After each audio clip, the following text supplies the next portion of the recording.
В первую очередь, это, конечно, как представитель партии АУ, это цены на продукты питания. Последние 2-3 года, вообще все 30 лет независимости росли цены на продукты питания.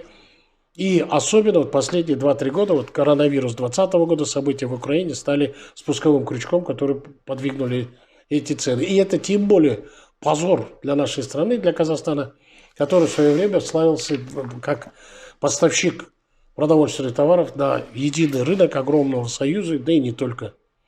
Второе направление, с которым мы выступаем, это за повышение доходов населения. Всего населения страны, всех граждан и особенно сельских жителей. Почему люди бегут из села в город? Бегут. Никакая не урбанизация. Это не урбанизация, это идет люмпинизация городов. Я всегда говорил об этом. Это из-за низких доходов сельского населения.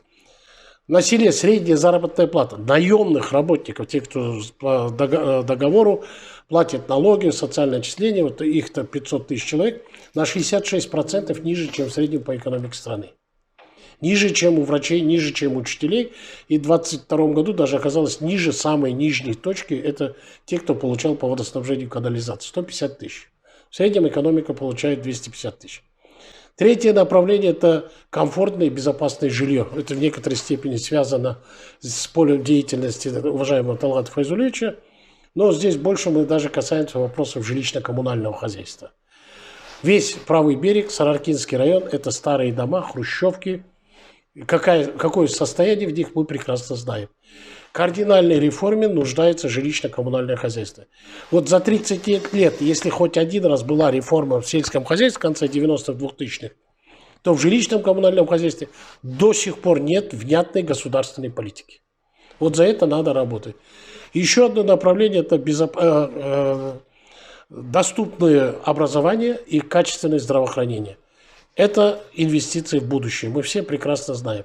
Прекрасно знаем ситуацию в наших государственных поликлиниках, что туда приходишь, и врачи, уткнувшись в бумаге, работают с бумаги, нежели с пациентом, с клиентом, с больным человеком. Образование, бесконечные реформы привели к тому, что мы сегодня имеем. 10 секунд.